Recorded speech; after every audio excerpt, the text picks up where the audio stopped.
L'avant-dernière manche de la saison 2022 du Roscar GT Challenge se déroulait en Bourgogne sur le circuit de Dijon-Prenois. Avant la finale disputée à Manicourt et l'épreuve d'endurance qui se déroulera au Castellet fin novembre, le Roscar 360, les concurrents affichaient un grand sourire à l'idée d'affronter le circuit historique de Dijon où le spectacle est généralement au rendez-vous.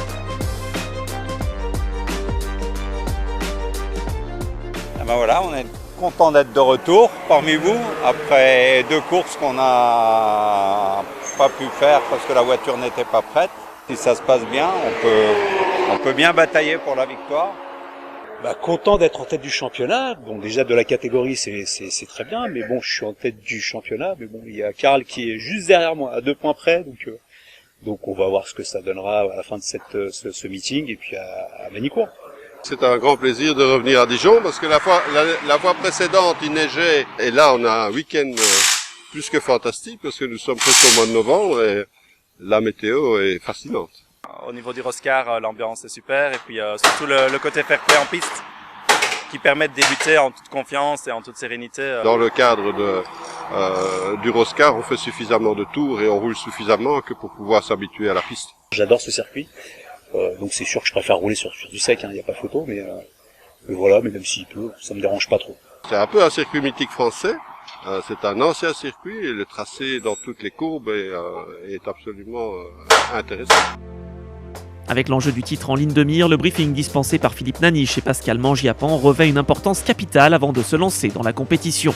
Une fois briefés, les concurrents sont prêts à disputer les 2 séances qualificatives de 10 minutes, une par pilote pour tenter de décrocher une bonne place sur la grille de départ. Actuellement 2e du général derrière Georges Canas, Karl Van de Vostin a décroché la pole position au scratch et en R1 au volant de sa Porsche numéro 35 qu'il partage avec Michel Vitius. Il devance Patrick Pelletier, auteur du meilleur temps en R2 et la Ferrari de Patrick Michelier.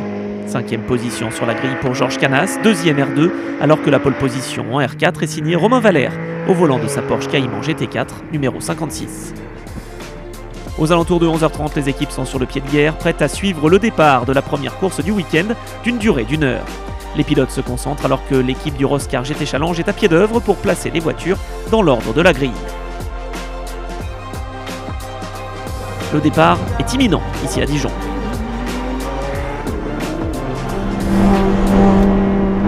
Et c'est parti pour cette première course. Le poleman Karl Van de Vostin prend le meilleur envol et va conserver son bien au premier freinage.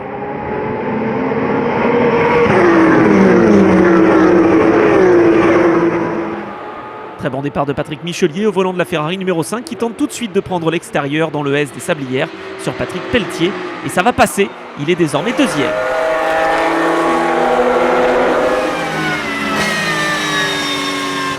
Alors que César Van de Vostin tente de se frayer un passage dans le peloton, son frère Karl mène les débats. Le pilote 911 Impact creuse l'écart sur la Ferrari de l'équipe CMR. Jos Janssen s'est emparé de la 3e place et devance Patrick Pelletier et Rémi Kirchdorfer sur l'autre Ferrari.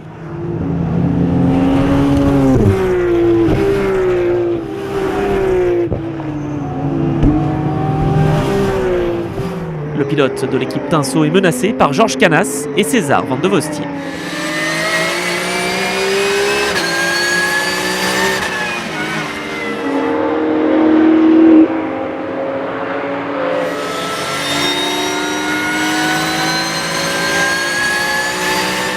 Superbe affrontement dans ce peloton Roscar. Au volant de sa Porsche, César Van de Vostin a réussi à prendre l'avantage sur celle de Georges Canas, engagé en R2.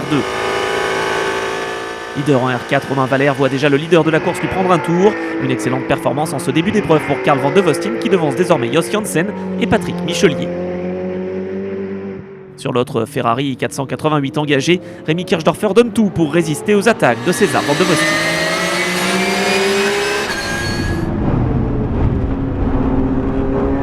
Déchaîné, le pilote 911 Impact s'empare de la 5e place du général quelques minutes avant l'ouverture de la fenêtre d'arrêt au stand obligatoire.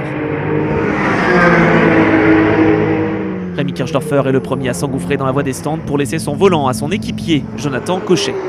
Mais quelques secondes plus tard, la voiture de sécurité va faire son entrée en piste en raison de l'abandon de la Porsche numéro 54 de Florian Rias et Cyril Labbé. Timing parfait pour certains qui profitent de cette neutralisation pour gagner quelques secondes précieuses. Les leaders rentrent à leur tour dans les stands. Attention à ne pas commettre d'erreur dans cette phase de course assez importante.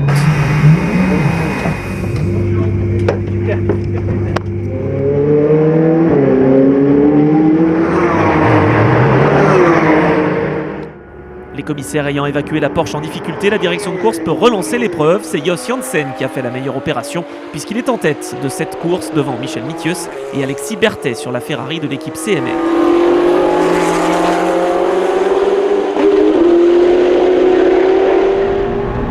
À bord de la Ferrari engagée par l'équipe Tinso, Jonathan Cochet commence sa remontée. Il se défait d'abord de Georges Canas puis d'Alexis Berthet pour rattraper le temps perdu sous safety car.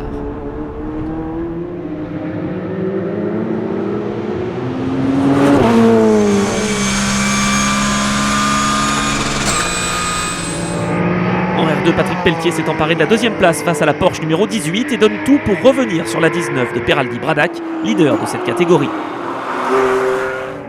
Plus que quelques minutes pour Jos Janssen, large leader face à Michel Mithius, troisième position au général pour la Ferrari de Berthet Michelier, tandis que Jonathan Cochet va conclure sa remontée au quatrième rang final. Jos Janssen franchit la ligne en premier, le Belge va malheureusement écoper d'une pénalité de 30 secondes pour non-respect de la procédure sous safety car. La victoire revient donc au duo Van de Vostin-Mithius au terme de cette première course. Déception pour Georges Canas, seulement 4e en R2. Victoire en R4 pour la Porsche Cayman GT4 de Romain Valère et Marc-Édouard Krassertz. Profitons de cette pause entre les deux courses pour aller à la rencontre des coachs présents lors de toutes les épreuves Roscar. Eh bien, notre rôle sur les journées Roscar, c'est d'encadrer les pilotes, qu'ils soient des pilotes déjà confirmés ou des jeunes qui veulent se lancer dans le pilotage. C'est pas parce qu'on a des années de pilotage qu'on ne fait pas d'erreurs et parfois on a besoin d'un regard extérieur pour améliorer certaines parties du pilotage et nous, on est là pour les conseiller et de façon à ce qu'ils améliorent leur technique et donc améliorent aussi leur chrono, c'est l'objectif. Donc en fait c'est essentiel à un moment de les aider pour accélérer l'apprentissage sur par exemple quand il pleut à Magny-Cours, c'est pas facile pour un jeune pilote de se mettre en route. Donc on les aide à ce moment-là, on les conseille sur les trajectoires, sur les réglages, etc. Donc ça permet en fait de gagner du temps surtout pour eux. Un apprentissage qui est accéléré de cette façon-là. Effectivement, on va se mettre dans la position du passager, harnaché avec l'équipement complet, hands, casque et gants. Et à l'issue de quelques tours, ou si parfois on a la communication d'un casque à l'autre par l'intermédiaire de radio, on va leur prodiguer les conseils, on va évidemment leur expliquer ce qui va pas, en leur donnant également évidemment la solution pour améliorer. Mais en revanche, on reste toujours positif parce qu'en fait, pour un jeune qui commence, en fait, il y a toujours des choses qui vont bien, donc il faut toujours les mettre en avant. Juste travailler sur les points où il y a un léger déficit. En général, les gamins qui commencent, ils ont toujours fait un peu de karting, des choses comme ça. On est là aussi pour aider en fait les propriétaires de voitures de GT à améliorer aussi leur pilotage sur tous les circuits qu'on visite au cours de l'année. Vous l'avez compris, si vous souhaitez participer au Roscar, que ce soit en course ou lors des roulages, rien n'est laissé au hasard par les équipes de Philippe Naniche et Christian Rossi. Dans le paddock, les techniciens Pirelli et les mécaniciens sont à pied d'œuvre pour préparer les véhicules en vue de la deuxième course du week-end qui voit la Ferrari de Jonathan Cochet et Rémi Kirchdorfer s'élancer depuis la pole position.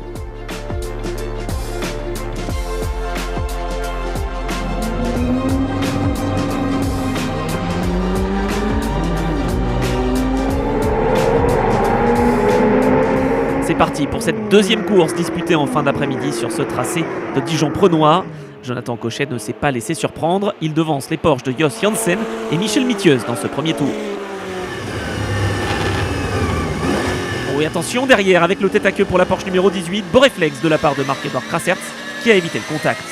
On retrouve Michel Mithius dans ce premier tour. Superbe attaque et le dépassement est effectué avant le double gauche de la bretelle.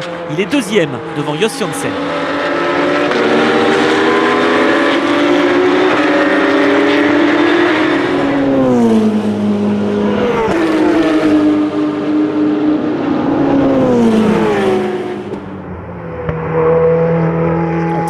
Cochet tente de creuser l'écart sur ses poursuivants afin de donner le volant de sa Ferrari dans des conditions idéales à Rémi Kirchdorfer.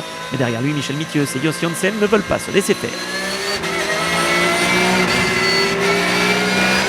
Passe d'armes entre les deux Porsche. C'est repassé pour Janssen dans la parabolique.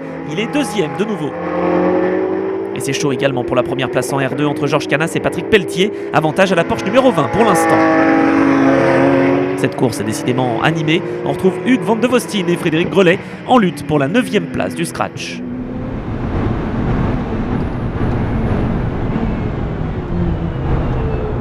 Oh, et malheureusement, ça s'est mal terminé entre les deux pilotes. Abandon pour les Porsche numéro 11 et 36 dans cette course, au moment même où la fenêtre d'arrêt au stand s'ouvre. Programmé entre la 25e et la 35e minute, le changement de pilote peut donc être effectué pour tous les concurrents qui restent encore en course. Rémi Kirchdorfer va prendre place au volant de la Ferrari numéro 50. Carl Van de Vostien repart avec sa Porsche numéro 35, tandis que pour Florian Rias et Cyril Labbé, la course s'arrête là.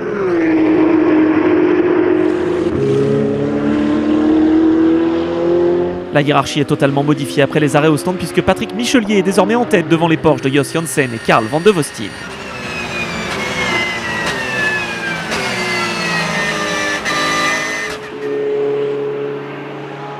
Quel dépassement au premier freinage pour le pilote 911 Impact. Van de Vostien est désormais en deuxième place à la poursuite de Michelier. Le trio de tête est dans un mouchoir de poche à moins de 15 minutes de l'arrivée. En R2, Patrick Pelletier est bien installé en tête et devance la Porsche numéro 19, victorieuse de la première course. Troisième position pour Georges Canas sur la Porsche numéro 28. Alors ça se précise en tête. Carl Van de Vostien est bien ressorti de la courbe de Poisse. Il prend l'aspiration de la Ferrari et va s'emparer de la première place à quelques tours de l'arrivée. Et c'est passé également pour Jos Janssen qui devrait une nouvelle fois terminer deuxième ici à Dijon devant la Ferrari d'Alexis Berthet et Patrick Michelier. Au terme de cette course d'une heure, magnifique victoire pour Carl Van de Vostien et Michel Mithieu qui font le carton plein en Bourgogne.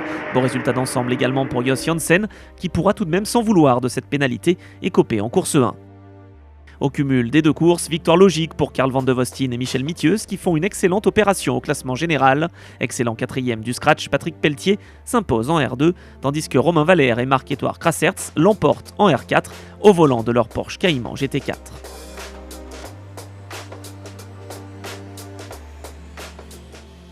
Ce matin, super qualif de Michel et de moi. On a fait des super temps, hyper content. Et les courses difficiles, la deuxième partie. Donc c'était juste une gestion, ça glissait. C'est beau. C'était un bon retour, ouais, super week-end, belle qualif, belle course, très sympathique. Ce très beau week-end Roscar en Bourgogne se conclut par les podiums récompensant les vainqueurs des différentes catégories. Les pilotes auront offert beaucoup de spectacles en piste et se préparent déjà pour la finale du championnat Roscar GT Challenge qui aura lieu à Manicourt mi-novembre. D'ici là, si vous souhaitez obtenir plus d'informations, n'hésitez pas à visiter le site roscar.fr ou la page Facebook Roscar GT Challenge.